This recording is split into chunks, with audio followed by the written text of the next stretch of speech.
Welcome all to the new class of pharmacology 2. So today's topic is ACTH, that is adrenocorticotropic hormone. So let's see what is there in this. So these are the contents of my presentation. So the first point is regulation of ACTH release. Second one is pharmacological actions of the ACTH. Third is pharmacokinetics of ACTH. Fourth one is adverse reactions. And the fifth one is uses of ACTH. Okay, so let's start. That is first regulation of ACTH release. A corticotropin releasing hormone, abbreviated as CRH, it is formed by hypothalamus and it is stored in the medial eminence, and from there it reaches the anterior pituitary via the portal circulation, and there it stimulates the synthesis and release of ACTH.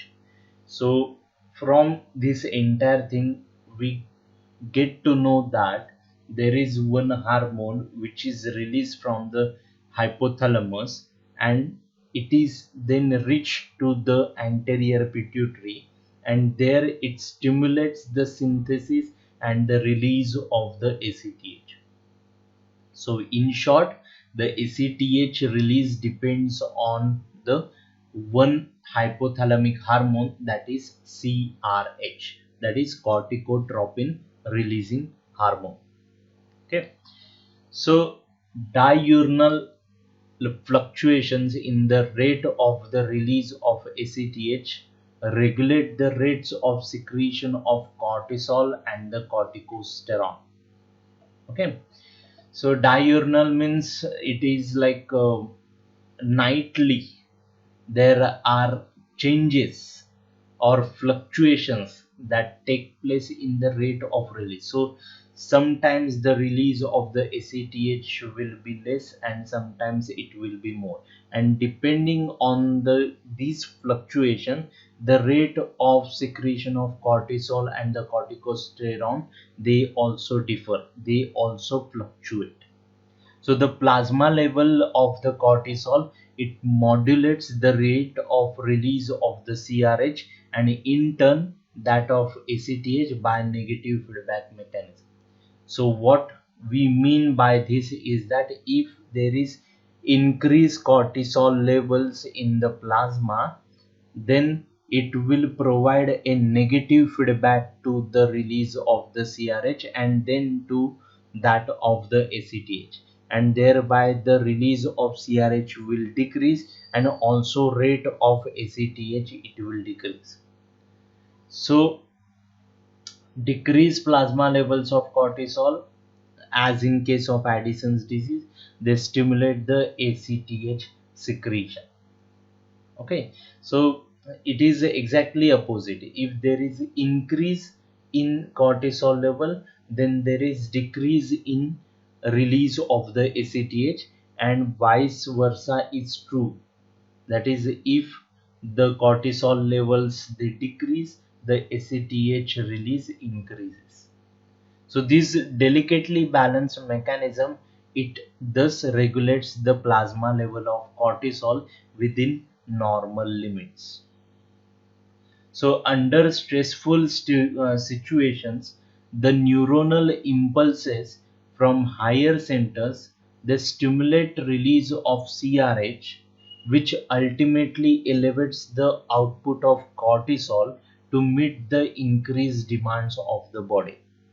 Okay, so it is not always that the cortisol levels they are regulating the levels of the CRH, but in some cases, like in some stressful condition, the centers which are above the hypothalamus, they cause hypothalamus to release the CRH, and then in turn it causes release of the cortisol, and this cortisol which is released, it helps in meeting the increased demands of the body. So this important homeostatic mechanism which overrides the diurnal variations in the ACTH secretion as well as its regulation by the plasma cortisol level is deranged in various disease states. And in the functional suppression of the HPA complex by glucocorticoid administration. Okay, so HPA complex means it is hypothalamus pituitary adrenal complex. Okay, so why it is called so? Because hypothalamus releasing CRH, that is causing synthesis and release of ACTH from the pituitary, and this ACTH then acting on the adrenal. That's why it is HPA complex. Okay, so this particularly homeostatic mechanism which we have just discussed, it doesn't follow normal diurnal fluctuations, but it is found that in many of the diseases this particular homeostatic mechanism, it is deficient or it is abnormal. And also the external administration of glucocorticoids, they also cause functional suppression of this HPA complex.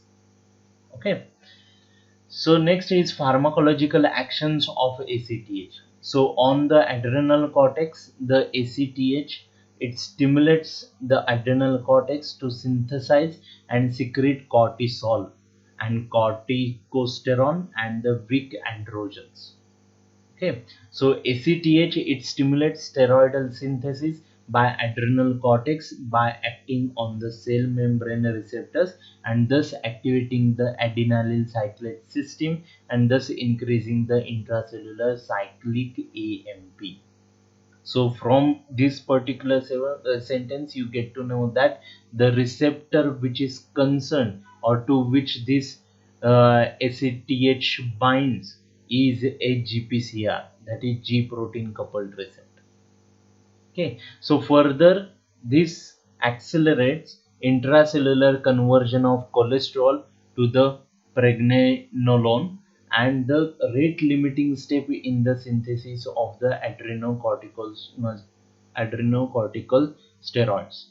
Okay, so this particular conversion of cholesterol to the pregnenolone, it is a rate limiting step, and this step is accelerated in presence of ACTH.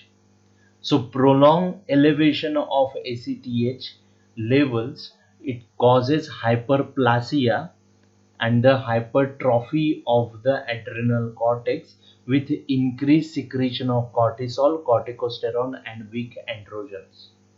So in certain condition, if in a certain disease condition, if the levels of the ACTH are increased for prolonged duration of time, then it causes hyperplasia, that is increase in cell number and increase in size of the adrenal cortex.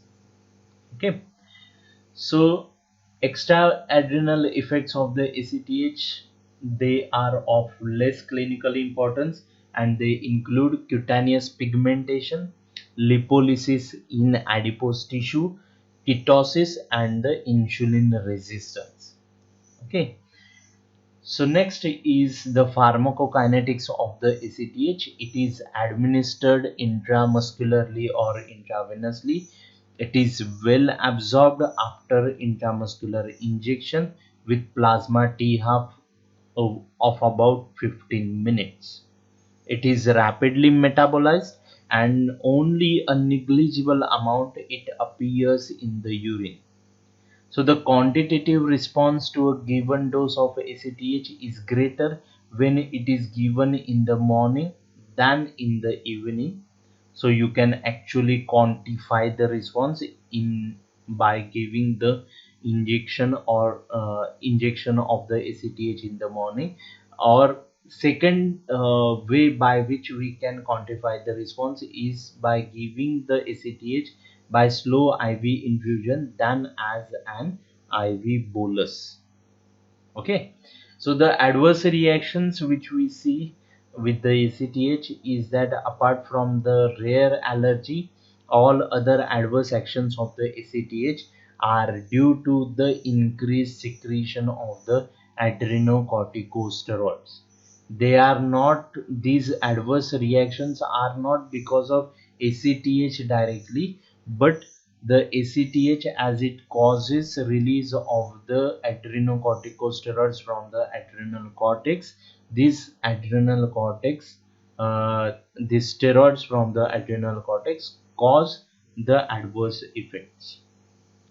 Okay, so uses, mainly the ACTH used as the for diagnostic purpose. So the short ACTH stimulation test, it is performed by injecting 250 mcg of the cosintropin intramuscularly or as an IV bolus and measuring plasma cortisol at 60 minutes. A level of 18 mcg per dl or higher indicates normal functioning of the HPA axis, and this ACTH, it is no more used in therapeutic as a drug. It is only has application as a diagnostic purpose.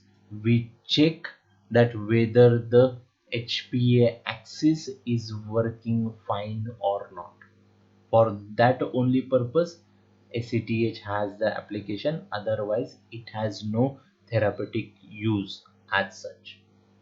Okay, so with this we have finished with the topic, that is ACTH, and the next topic is the corticosteroids. Okay, so that's all. Thank you.